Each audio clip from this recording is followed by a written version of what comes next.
Basically, in 1963, Doug Smith set up a company called Doug Smith Electric. So it was incorporated in 1963, and it performed mostly commercial, some institutional government work. Then I actually got involved with the company in the spring of 1970. I started my apprenticeship there. And around 1972, 73, we started doing what I call some light industrial work, so gas plant work, and then it evolved into the mid-70s where we started doing some bigger compressor stations. And then probably about 1978, actually 1976, I became a partner with Bob Reed. And a couple of years later, we had decided that Doug Smith Electric really wasn't a good name for a company that was going to be doing work in the oil field sector. So we decided we would change the name to Chemco. Well, I started with Chemco in 1979 and working with Brian and Bob Reed. The company was a lot smaller then, and they really encouraged all of the employees to get involved, the only thing that you get out of the industry is what you put into it. So, I owe a lot of thanks to Brian and them. When I came in, they said, get involved, you'll learn, you'll progress.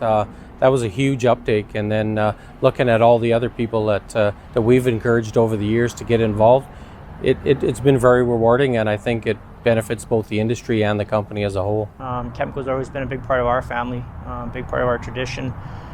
We were raised in a strong family, lots of good values, and we transitioned. Both my sister Jill and I have taken over the reins from our father Brian. He's been here for 50 years, pretty well his entire working career. So huge shoes to fill, but we're surrounded by wonderful people, lots of great employees, lots of second, third generation people.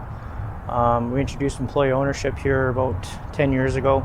It's had a fantastic positive change to our business. It gave some of our previous owners an opportunity to retire, so kind of set the tone for us.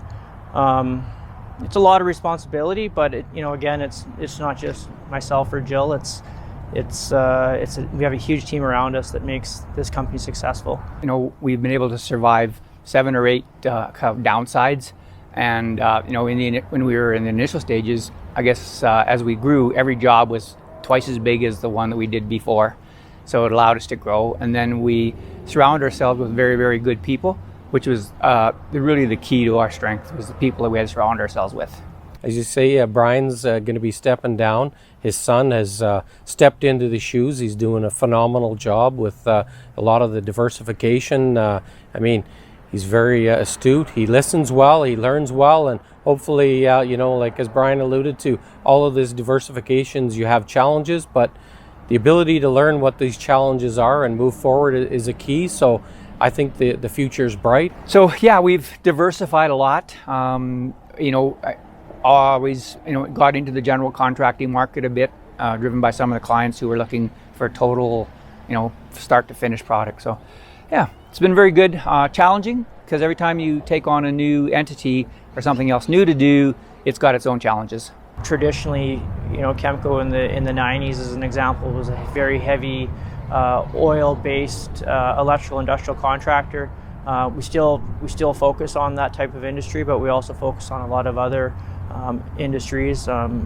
We offer a lot of different services today that we never used to, and really focusing on where industry is going. So trying to look forward rather than talk about what's happened.